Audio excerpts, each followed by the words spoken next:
Hello and welcome to this Wednesday webinar about monitors. I'm Eric Roberts from Worship Band Builder and Worship the King.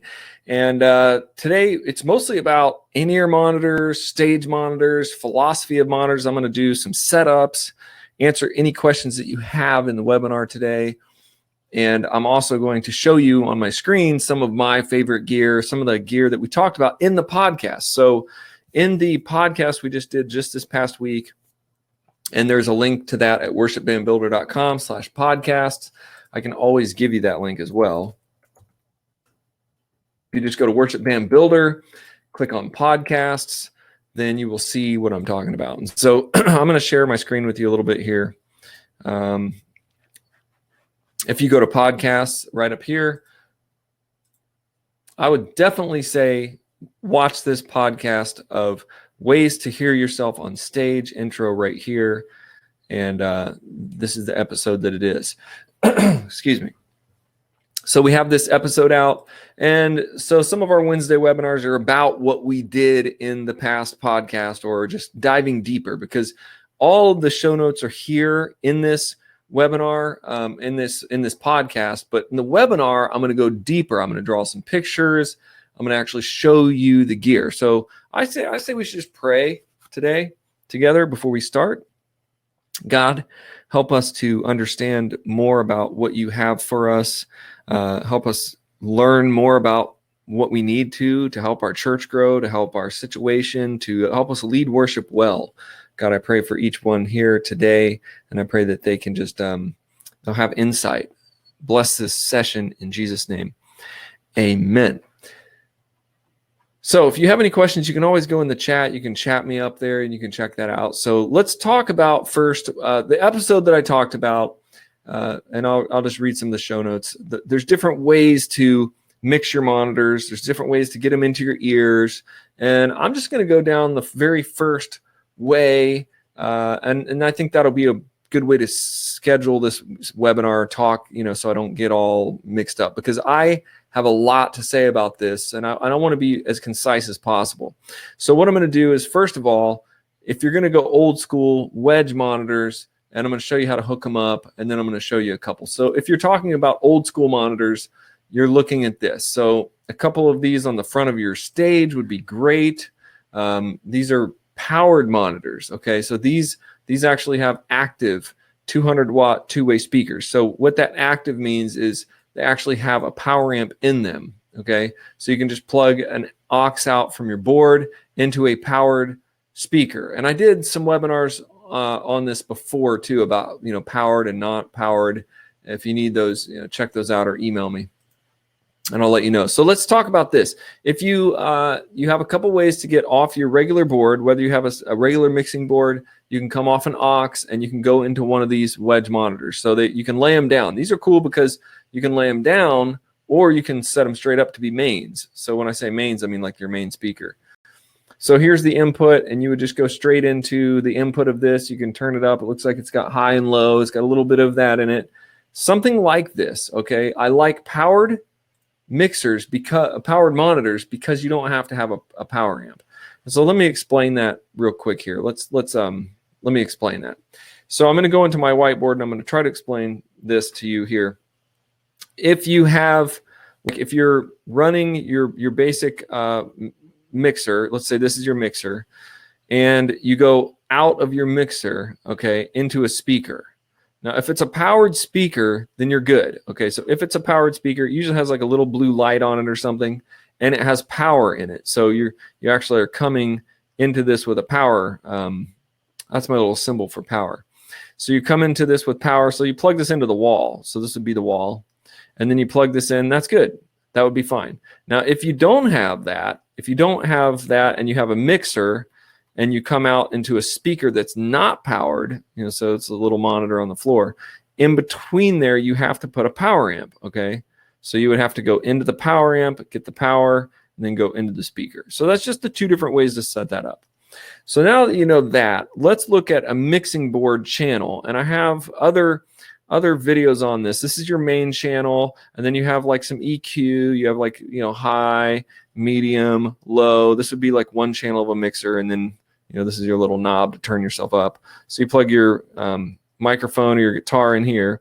One of these buttons on here is going to say aux. Okay, and that is AUX. Looks like I had an O, but it's going to say aux or auxiliary, or it might say monitor. It might say monitor, but most likely it's going to say aux. And then that's your main channel strip of your board. Okay, and then it's going to have like an aux out main. So it's going to have like a little aux 1, aux 2. These are outputs, okay, on your board. Now, if you have 2 auxes on your board, you're going to have 2 auxes. You're going to have 2 for every channel, okay? If you have 4, you're going to have 4 auxes and 4 aux masters, okay?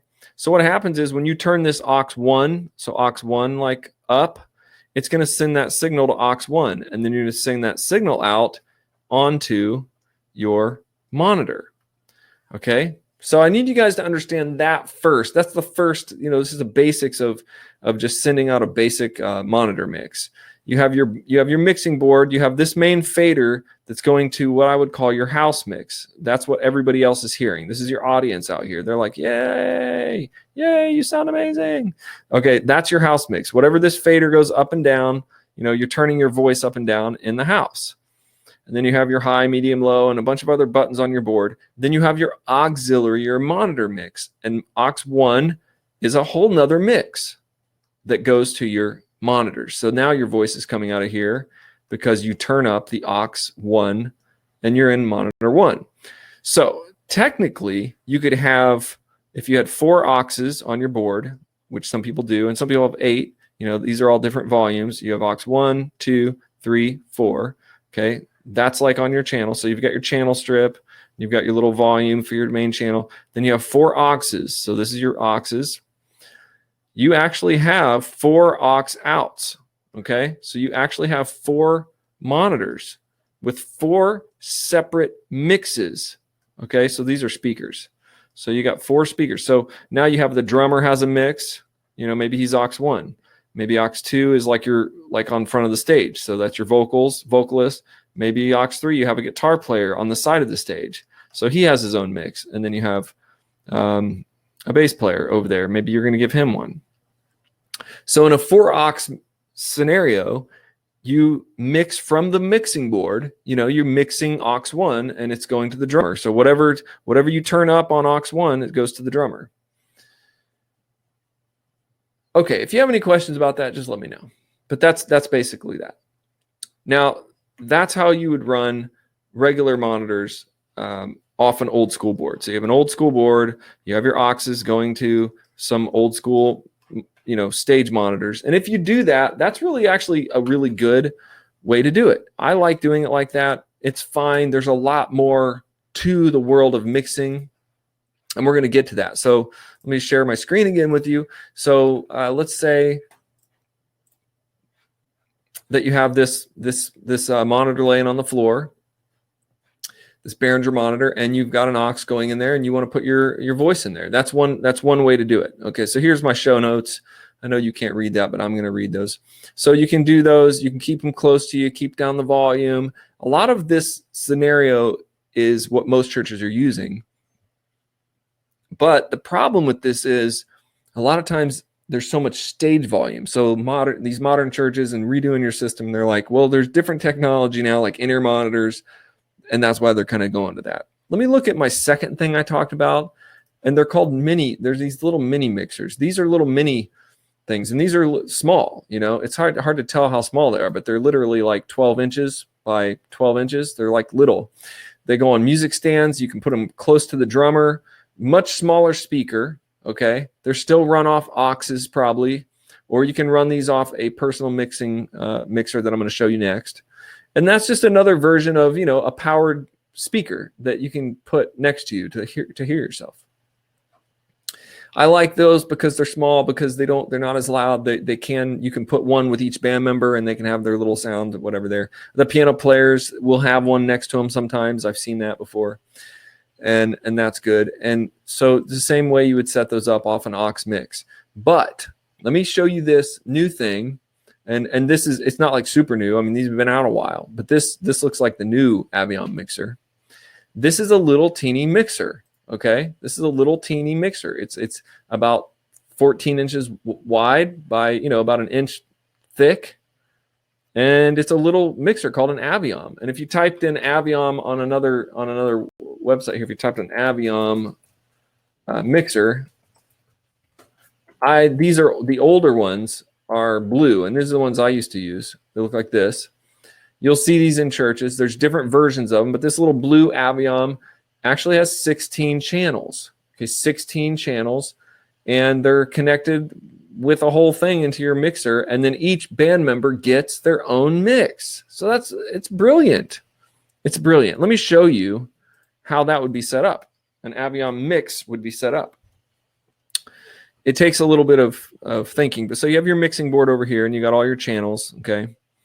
And what you do is you have to have a mixing board that either has, like, there's some requirements, like has a Cat 5 out, would be simple, like a digital mixer. If you don't have a digital mixer, which I think the first time I set this up, I didn't. I had an old school mixer, and it had direct outs. So it had a direct out. So direct out for every channel. So I took a little snake, and it took let's say 16 channels out into the Aviom head. Okay, this is the Aviom head. This is like the Aviom brain. Okay, so all of these go into the Aviom brain, direct out. Okay, now the Aviom brain has outputs on it, and each one of these outputs goes to an individual mixer on the stage. Okay, so there's some wires involved in this setup. So you have these little mixers. And what I did was I took a little music stand, you know, and, you know, put the little music stand there, and then you can put the little mixer right on the music stand, and it's right there. So if you're a guitar player, you know, you're kind of playing your guitar, and you're just sitting there playing like, wah, wah, wah, bow. And then you've got this little mixer on a stand, either behind you or in front of you, wherever you want, and you can walk up to it and touch it and mix your mix. So this is how this works, okay? And this is Cat 5. This is Cat 5 cables. So this is a perfect system. If you have a digital console, okay, it gets easier. So let's say you have a digital console. Instead of all these lines going out, you have one Cat 5 cable that goes to the head. And then from there, you have 16 channels on every mixer. Okay, so this is a perfect scenario for running a personal monitor mixing system. It's a brilliant system. Musicians love this system, and I love this system. There's different versions, there's different kinds. There's an 8-channel version. There's other brands of them, and I think we have a Behringer at our church right now. It's the same thing. You're putting the power of the mix in the musician's hand. Okay, so he is able to do what he wants to do with his mix when he wants to do it. So you would set up your Aviom mixer, and you would say, like, on the actual Aviom mixer, the little mixer, you have 16 little channels that they can push, and you would put like the drums here, the bass there, the guitar there, the vocals here, the vocal here. You make a little key for them, and they would know if they turn this knob, it's going to be the vocals. If they turn this knob, it's the drummer, and you know, they can make their own mix. Now, out of this Aviom mixer, and I'm only using Aviom because they're the ones I used to use. Like I said, there are other brands, and there's a lot of other things coming out even newer than this stuff related to your iPhones and things like that. But now this Aviom mixer, there's a couple ways that you can do it on the floor. Once you have the mixer, so you know you have this going to this, and this is, say, the guitar player's mixer.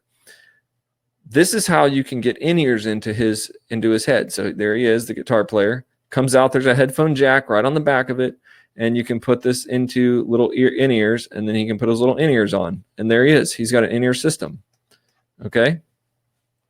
The other thing you can do with this is you can come out of this into a powered floor monitor, which is what I like to do, because now I can just mix my own mix, turn up the volume, and it comes right out into the stage. So I have my own personal mixer, but I'm using a floor monitor.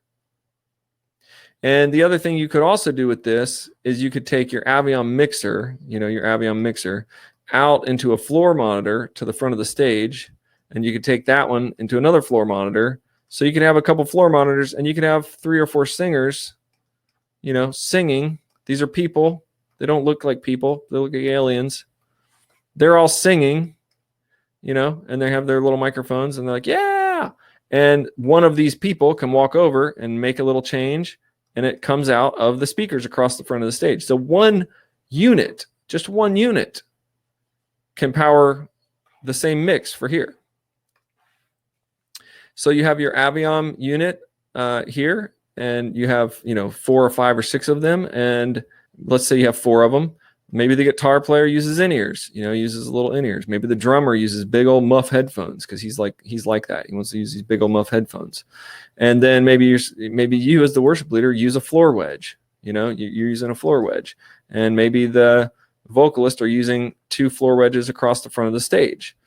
All of this is coming from one cable from your Aviom's brain. That's how it goes. So that's a setup. That's very technical kind of setup stuff for you to understand. Check with your manufacturers. Check with your boards. Type in, does my mixer, how do I set up a mixer with Aviom? And you can go from your mixer to your brain and then all to your stage. Now, what I did the last time I ran this from my mixer, I ran one Cat5 cable all the way up into the ceiling and dropped it on the stage. Okay.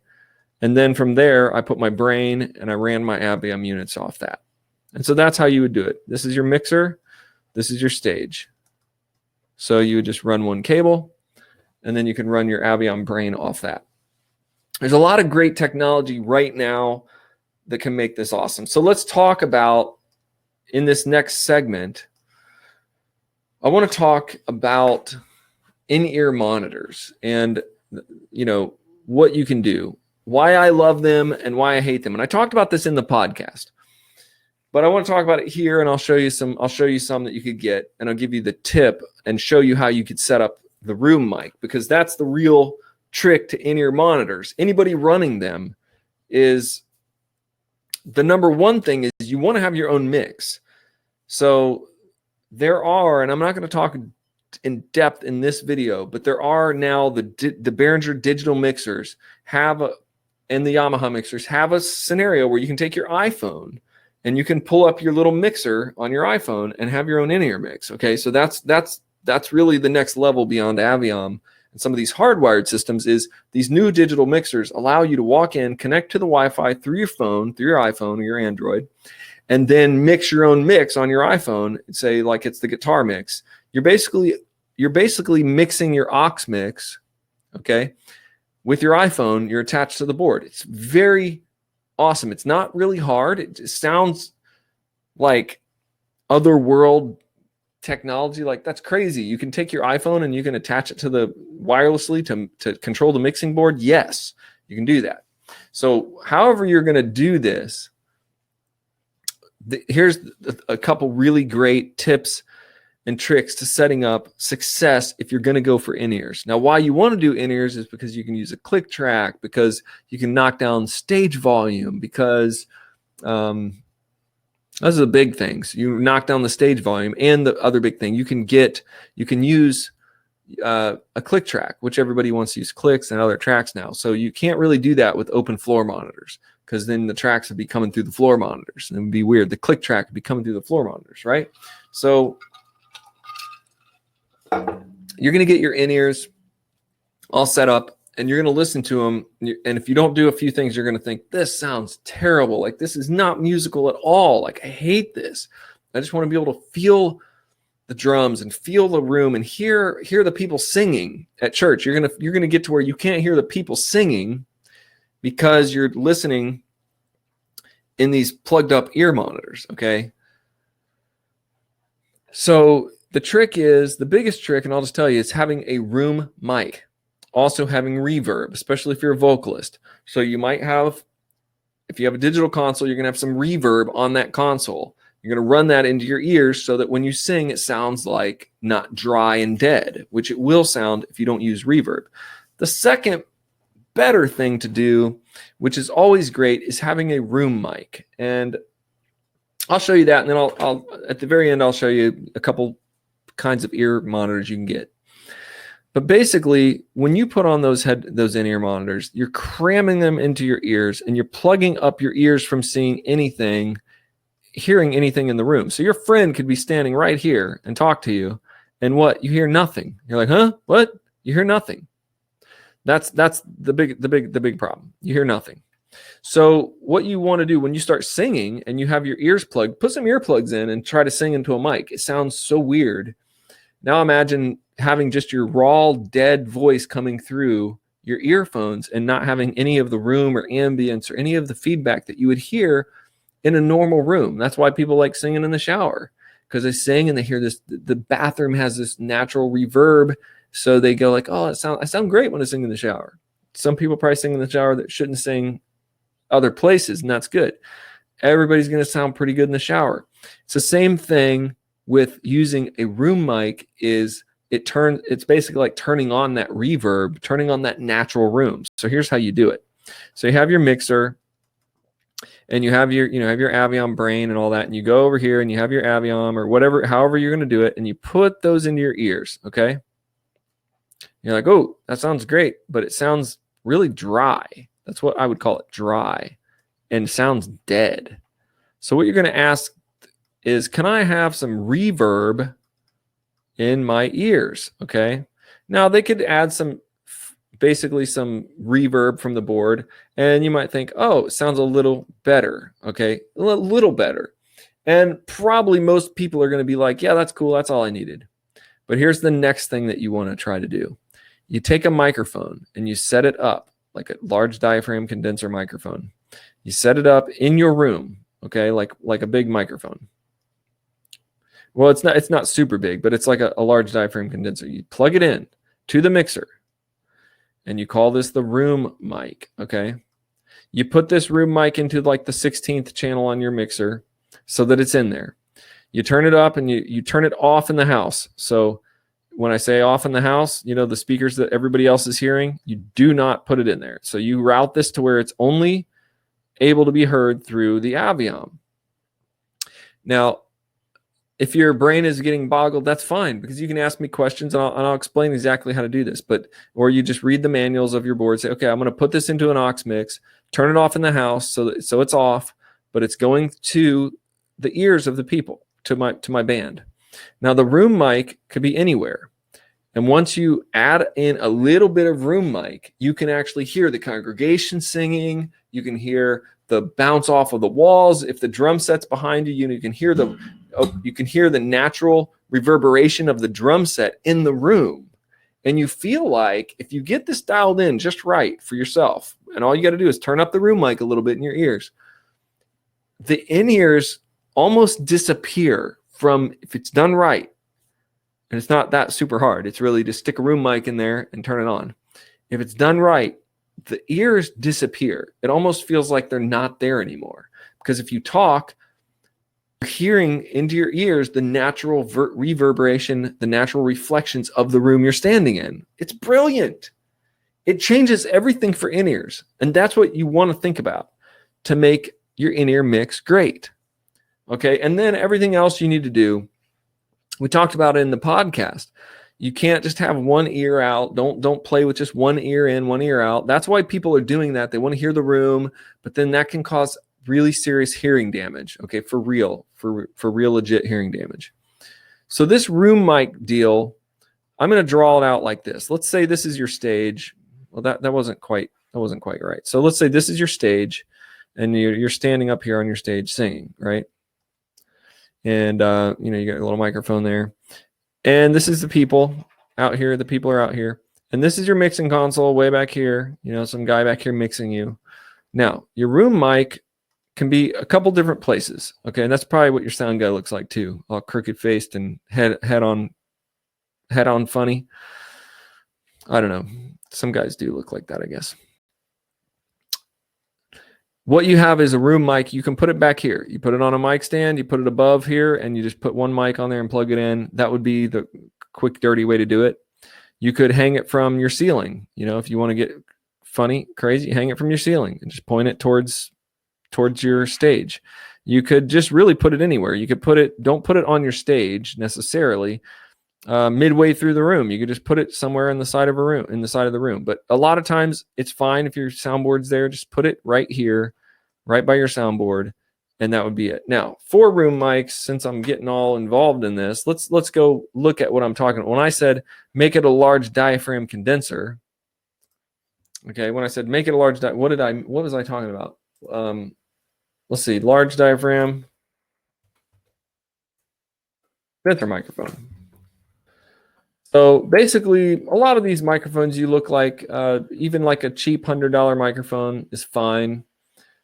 These are very expensive microphones, but like this is a large diaphragm condenser here. It's going to pick up a lot of the room. Or if you want to get like a little pencil condenser microphone, that's fine. You want to get a condenser microphone. You don't want to get a, you don't want to put a vocal mic. So don't put an SM58. This is not going to work for a room mic. So make sure it's a condenser. This mic will not work. If you put that up, it's not going to pick up all the nuances of the room. You need an actual recording mic. So pencil condenser would be good. It's like something you'd use for drum overheads. And they have the very cheap ones, like $100. This is not going to matter how cheap the mic is. $89, small diaphragm condenser, or a large diaphragm condenser. That's what you need, okay? I would say either one. And if you have one laying around, you just put one on there. So it's a large diaphragm condenser, $199. I know that they have them on Amazon for $59. If we said price low to high, this is probably going to mess this up, but I'm just trying to give you an idea. You can spend $10,000 on this mic right here, which would be insane. I meant to put low to high, not high to low. Very expensive, $68. There it is. Samson CO1, $68. Something like this, turned up with phantom power in the back of the room, running through an auxiliary mix, and there you have your large diaphragm condenser. So now, for the last part of today's webinar, I'm going to talk about in-ear monitors in terms of now you've got it all set up, you want to put them in your head. And this does make a difference. The pricing on in-ear monitors is from $59 or $29 on Amazon, $29, like $39, to $1,600 or $1,500 for custom molded in-ears and up. I'm talking that's just in our church world. You know, if you've got a pair of $1,500 in-ears, then you've got a pretty decent, you know, pro pair of molded plugs. If you've got, I use a pair that cost $400, but I got them for I think $100 just on Reverb, the used gear site. So you can totally do that. And our church uses the $39 Amazon in-ears. Okay, this is a pair that I put in the link, $79. Wow. So you can see what these are. I wanted to show you this up close because this is actually not just like your earbuds on your. It's not just like your earbuds on your phone. Okay, they're closed ear devices. They also have, like, if you can see, this has like dual or triple drivers. They're just not really like wearing a pair of, like, go get a $20 pair of Walmart headphones and stick them on. That's not going to happen. What you really want is you want these to be like this one here has like an earplug on the end of it, and then okay, so that once you put it in your ear, it opens up. It closes your ear off to outside sound. So for drummers, all that, and you can turn down the volume pretty good, a pretty good tick, and you can use these. So these are linked in the show notes of our podcast. That's the one pair, and I put a couple pairs down here. Let's see here, Amazon, hybrid balance armature earplugs, $21. There you go. So this is what some of the ones that we use. Okay, and I think these have the little rubber thing on the end. It's not like an earplug, but it's like a little plastic thing. Not as good, but some people will like that. They look like real professional in-ears, and they've got pretty good high ratings. And the thing is I like the ones that you squish them together and then shove them in, and then they open, and then they're like earplugs basically. And the earplugs got a little hole in them, and that's where the sound comes out. if you can't afford custom molded earplugs, which I could probably show you that just real quick. If you type in like custom molded in-ear monitors, they look like this, you know. These are 300. I don't think these are really custom molded at that price. Elite custom fit earplugs like these, Westone. So you buy these and they're much different, but they've got this kind of mold on here that would fit to your ear. So there'd be a secondary process of them fitting that to your ear. Okay. And a lot of these companies, they send you a kit and you send them your ear impression. And yes, it becomes your ear and it only fits in your ear, but it fits perfectly in your ear. And although I've never had a personal pair of custom in-ear monitors, I have had a custom pair of earplugs made, and they kind of squirt that stuff into your ear, and then it like fills up your ear, and they pull it out and they mold this to your ear. My ears are weirdly enough 2 different sizes. Probably everybody's are, the holes. And so I always had a problem with one not fitting, but these companies will back and forth until they fit perfectly, because they're like $800 for a pair of earphones. And these are probably the cheaper ones. If you get really expensive, you can get thousands. And I'm sure like the country music stars you watch, their in-ear monitors probably cost like $4,000, and they're custom made to their head. This is really beyond a lot of what you guys are going to afford at church. And so these Shure pieces, if you were to buy these for $79 each, let's say you bought 6 pairs of these for your band, and they have different colors, you can buy cool enough, you can buy what we did before is buy these extra ear pieces. These go on the actual ear muffs, or they go on the earplugs. You give each one of your band members one of their own set of these, and then they just wear them. They pull them off and put on their set when they come to practice, so they can share the actual in-ear monitors, but they're not sharing the ear foam. And you can wipe them off and do all that stuff. That's fine. I personally, if I were implementing this, I would probably just let people know you need to bring your own in-ears. I feel like as a band member, I don't want to be wearing other people's in-ear monitors, and I don't really want people wearing my in-ear monitors, and I get my own gear. So if they can buy a $20 pair on Amazon, that's just something they should bring. Or if they want to buy a $600 pair, then they could bring those, and the system will work with all of them. So you could easily show them, hey, here's a couple different models of in-ears. I would implement that and say, you got to bring your own, or the church is going to buy each new band member, one set of $100 earplugs. And these guys use these all the time. These are great sounding in-ears. They will do the job. $99, $79. Even some of the ones on Amazon are very, very good. They're very good.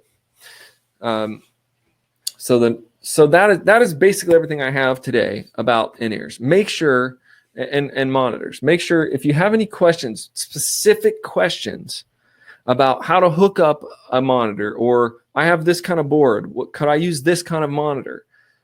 Go ahead and just click on the chat in this webinar. If you're on the actual webinar platform, you can click on the chat box. It will send me an email, or you can send an email to eric@worshiptheking.com, and you can go straight onto the website as well. And when you're on the website, if you were to let's go to worshiptheking.com here, and I'll show you exactly what you can do very fast. You can just go right to the website, worshiptheking.com.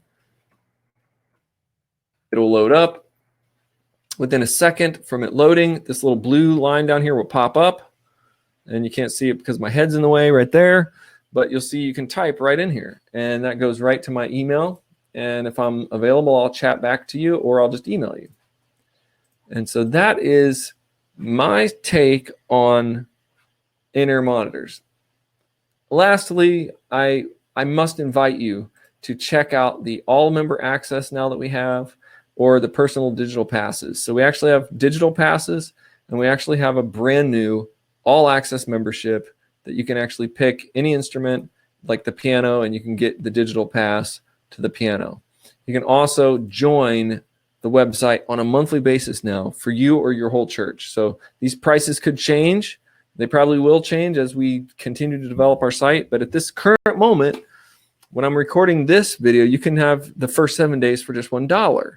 And that gives you access to all of the courses and all of the extra webinars and all the playbacks, all of our coursework, our drums, guitar, bass, gold song sessions, audio tech foundations, which is really an open forum between you guys and me, okay?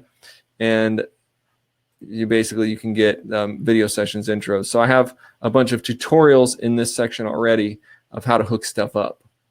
God bless you guys. Thank you for coming to the webinar today, and just share this link with some friends.